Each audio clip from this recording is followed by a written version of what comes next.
saya memang di suatu sisi ada ketidaksiapan. Ya, saya melihat sendiri bagaimana kertas suara itu diprint di kantor lurah dan menunggu yang tadinya harusnya jam 7 sekian buka, ya saya harus jam 10 baru terlayani. Saya melihat ada ketidaksiapan, tapi kita juga memberikan support. Ini kan baru, ya mungkin baru untuk dilakukan. Nantinya mungkin ada perbaikan-perbaikan dengan melihat banyaknya kesalahan-kesalahan yang terjadi di TPS ataukah di kelurahan-kelurahan. Ya bagi saya tentu kalau ada yang marah atau kecewa itu wajar lah ya, dalam ya memperoleh yang namanya yang menang ya, tapi saya ingin mengatakan ya mari kita dewasa di dalam berdemokrasi. Tentu ada yang menang, ada yang kalah. Yang kalah bersabar dan menjadikan pelajaran. Yang menang jangan terlalu euforia. Ya karena tentu masih banyak amanah-amanah yang Anda harus jalankan. Dan saya perlu sampaikan ya gaji yang barangkali disampaikan itu kalau ART 1,5 itu tidak langsung diberikan begitu saja, tetapi itu digaji sesuai dengan kinerja yang ada. Kalau dia malas-malas RT-nya, ya kita sudah sampaikan jangan digaji 1,5. Ya, jadi ngapain? Jangan sampai mereka mau masuk ya RT dan RW ini karena adanya itu. Ya dulu kan, dan saya sih merekomendasikan kepada pemerintah kota kembalikan sistem pemilihan RT RW ini tanpa, kalau bisa tidak ada dana yang digunakan. Kembalikan kepada sistem dulu, biarkan masyarakat yang bermusyawarah, karena itu mengurangi konflik yang terjadi. Sekarang ini nanti akan terjadi lagi konflik-konflik. Ya konflik yang di garis bawah ini karena memang ada yang kecewa. Tapi kami ingin pesankan bahwasanya ini pembelajaran dan baru dilakukan di Kota Makassar. Kita juga apresiasi kerja-kerja pemerintah. Ya bagi saya ya yang penting ya nantinya berjalan sesuai dengan prosedur. Kemudian yang diulang-ulang ini yang mau diulang pemilihannya tentu ada kecacatan di situ, saya wajar-wajar saja untuk diulang. Nah, oleh karena itu jaga ya kedamaian di masyarakat.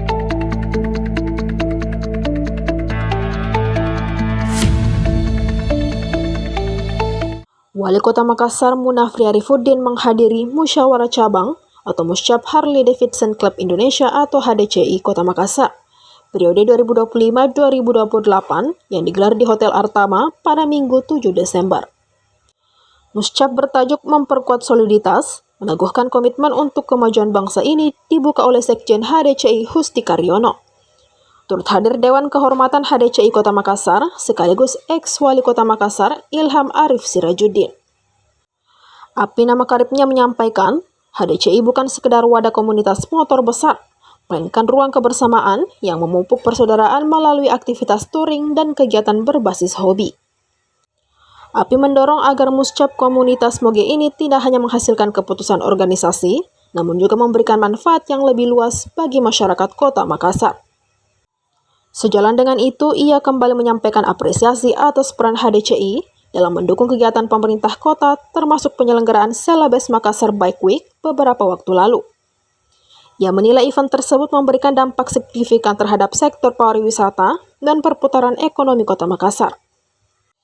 Selain itu, Api menyampaikan harapannya agar HDCI dapat semakin memperkuat peran sosial bagi masyarakat. Ia menilai kontribusi kolaboratif antara pemerintah kota dan komunitas akan jauh lebih besar dibandingkan aksi parsial.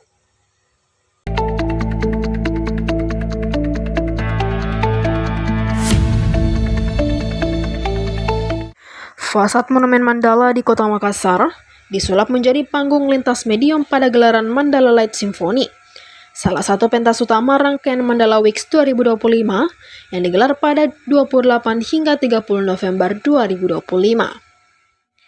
Pertunjukan berdurasi sekitar 16 menit ini tidak sekedar menampilkan permainan cahaya, tetapi memadukan projection mapping, instalasi cahaya, musik tradisional dan elektronik, koreografi teatrikal, serta pembacaan puisi dalam satu narasi utuh tentang pertempuran Laut Aru dan perjuangan pembebasan Irian Barat. Seluruh proses kreatif hingga penyelenggaraan pertunjukan ini diklaim digarap sepenuhnya melalui kolaborasi seniman dan pekerja kreatif lokal Sulawesi Selatan.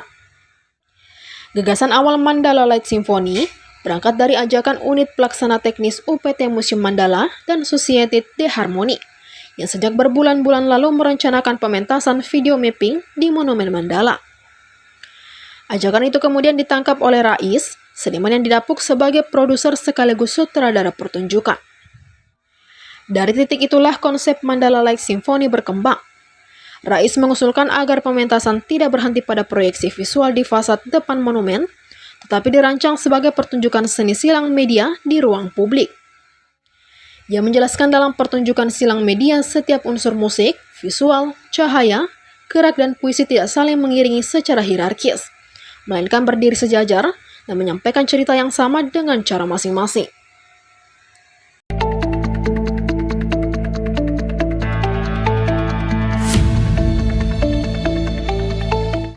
Cim Nyaga ikut berpartisipasi dalam rangkaian kegiatan Konfederasi Kota atau Konverta ke-12 Aliansi Jurnalis Independen atau AJ Makassar di Golden Tulip, Kota Makassar pada 6 hingga 7 Desember 2025. Branch Manager Bank Cim Nyaga Makassar Erwin Wilar mengucapkan selamat atas terselenggaranya Konverta 12 AJ Makassar 2025. Ia mengatakan momentum ini menjadi langkah yang baik untuk masyarakat. Apalagi kata dia, di era digital saat ini untuk mengakses informasi begitu mudahnya di platform manapun. Diskusi rangkaian Konverta 12 AJ Makassar menghadirkan tema keadilan redaksi AI, dignitas, inklusif di Golden Tulip 6 Desember 2025. Para jurnalis, akademisi, dan sejumlah perwakilan dari lembaga pers mahasiswa berbincang tentang masa depan ruang redaksi yang lebih adil dan inklusif di tengah laju teknologi. Lalu pada 7 Desember, AJ Makassar menggelar Konverta 12.